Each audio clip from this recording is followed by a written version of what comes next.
अस्सलामुअलैकुम दोस्तों, 2-3 महीने में एमपी इलेक्शन है और बहुत ही बड़ी खबर निकल के सामने आ रही है। हैदराबाद के गोशा महल के एमएलए राजा सिंह का मुकाबला इम्तियाज जलील से होगा, ऐसी खबर आ रही है। बीजेपी डायरेक्टली राजा सिंह को एमपी इलेक्शन में उतारने वाली है और वो भी औरंगाबाद से, ऐसी खबर छपी है। क्या है खबर, तमाम तफसीलात बताऊंगा, लेकिन उससे पहले अपडेट्स देख लीजिए। अस्सलामुअलैकुम दोस्तों, आज 22 जनवरी 2024 है। काफी सारे अपडेट्स निकल के आज सामने आए हैं। सब में पहला अपडेट है, एक अफसोसनाक वाकया पेश आया है दिलसुख नगर आरटीसी डिपो में, जहां पर 2 आरटीसी के बसों में आग लग गई थी। फायर डिपार्टमेंट वाले आए, इस आग को बुझाया। अभी तक रीजन नहीं मालूम हुआ ये एक्सीडेंट कैसे पेश आया। हैदराबाद एयरपोर्ट पर कस्टम वालों को एक बड़ी कामयाबी मिली है। एक औरत साउथ अफ्रीका से ट्रैवल कर रही थी, जाम्बिया से वो निकली, हैदराबाद पहुंची। लेकिन आप सुनकर हैरान हो जाएंगे, वो औरत इस बैग के अंदर इतना ज्यादा वैल्यूएबल सामान लेके आ रही थी जिसकी कोई हद नहीं है। यानी कि 41 करोड़ का सामान इसके अंदर मौजूद था।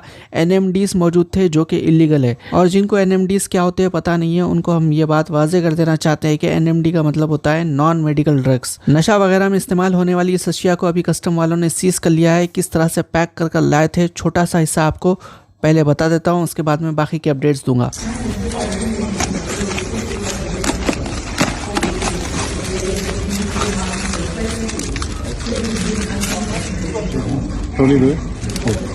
वर्ल्ड इकोनॉमिक फोरम यानी कि यूरोप के अंदर धूम मचाने के बाद, बहुत ही बड़े इन्वेस्टमेंट लाने के बाद, तेलंगाना के अंदर चीफ मिनिस्टर रेवंत रेड्डी अभी दुबई पहुंच चुके हैं और दुबई में भी इनकी मीटिंग जारी है। अब देखिए, दुबई के अंदर जो मूसा नदी के डेवलपमेंट है यानी कि ओल्ड सिटी के डेवलपमेंट के लिए इन्हों 70 कंपनी को इन्वाइट करे। 70 कंपनी से डिटेल्स ले रहे कैसा वो लोग डेवलप करेंगे ओल्ड सिटी को। अब मीटिंग के अंदर तमाम कंपनीज को इन्होंने बोले कि डिज़ाइन पेश करो कैसा ओल्ड सिटी को डेवलप करना है, और इसकी जो प्लानिंग रहती है, जो आर्किटेक्चर रहता, तमाम चीज़ों की डिटेल्स दियो बोले। आज भी ओल्ड सिटी में जो ज़मीनों के रेट्स है बहुत ही ज़्यादा कम है। अगर ये मूसा नदी का प्रोजेक्ट सक्सेसफुल हो जाता है, जिसके लिए चीफ मिनिस्टर इतनी ज़्यादा मेहनत कर रहे हैं, उसका फ़ायदा डायरेक्टली पब्लिक को होने वाला है। सबसे पहले तो लाखों लोगों को रोजगार मिलेगा, उसके बाद में जो लोग जाती घर वाले हैं उनकी ज़मीनों के रेट्स भी बढ़ेंगे। मजलिस इत्तेहादुल मुस्लिमीन के member of parliament Imtiaz Jaleel Aurangabad में बेहतरीन काम करते हैं।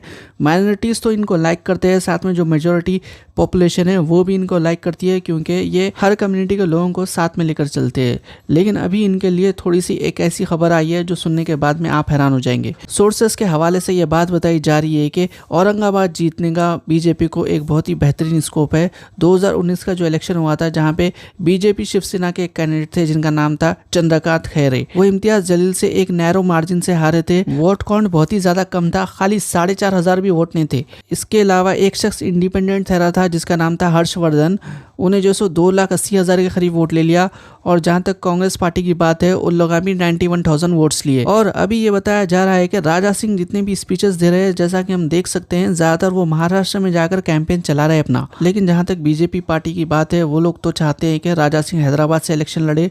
लेकिन कल रात को सियासत अखबार में ये खबर छपी है जिसमें ये बताया गया है कि राजा सिंह के एक सोर्सेस से उनको पता चला है कि राजा सिंह अगर हैदराबाद से बैरिस्टर अवैसी के खिलाफ इलेक्शन लड़ेंगे तो हो सकता है कि वो इलेक्शन हार जाए। इसी वजह से वो औरंगाबाद से लड़ना चाहते हैं। इम्तियाज जलील से पहले चंद्रकांत खैरे औरंगाबाद के मेंबर ऑफ पार्लियामेंट थे और हमेशा से वो 5 लाख से ज्यादा वोट्स लेते आए हैं। 2014 का मैं आपको यहाँ पे एक एग्जांपल बता देता हूँ, यानी कि 5 लाख से ज्यादा वोट्स किसको जाते हैं, नॉर्मली शिवसेना और बीजेपी के अलायंस को जाते हैं। और ज्यादातर माइनॉरिटीज ने उस वक्त कांग्रेस को वोट दिया था, और ये वोट काउंट 3.5 लाख के करीब है। औरंगाबाद से जब मजलिस इत्तेहादुल मुस्लिमीन के लीडर इम्तियाज जलील ने मुकाबला किया, तमाम के तमाम वोट्स जो थे 3,80,000 इनको मिल गए, क्योंकि इम्तियाज जलील सब में ज्यादा डिजर्विंग कैंडिडेट थे। लेकिन अगर हर्षवर्धन यहाँ पे इलेक्शन नहीं लड़ते तो देखिए, जो चंद्रकांत खैरे के जो वोट थे 5 लाख के करीब, उसमें से 2 लाख वोट हर्षवर्धन को चले गए। लेकिन जिस तरह से राजा सिंह की कैंपेन करने का तरीका है, ऐसा इंडिपेंडेंट कैंडिडेट तो ऐसा नहीं लगता कि राजा सिंह के सामने कोई टिक पाएगा, जिसका सीधा नुकसान मजलिस इत्तेहादुल मुस्लिमीन के लीडर इम्तियाज जलील को हो सकता है। हैदराबाद के अलावा सिर्फ महाराष्ट्र से एक एमपी थे इम्तियाज जलील, और ये बहुत ज्यादा फिक्र की बात है। आप लोगों की क्या राय है इससे मुतालिक कमेंट जरूर करिए। इंशाल्लाह अगले वीडियो में मुलाकात होगी। अल्लाह हाफिज़।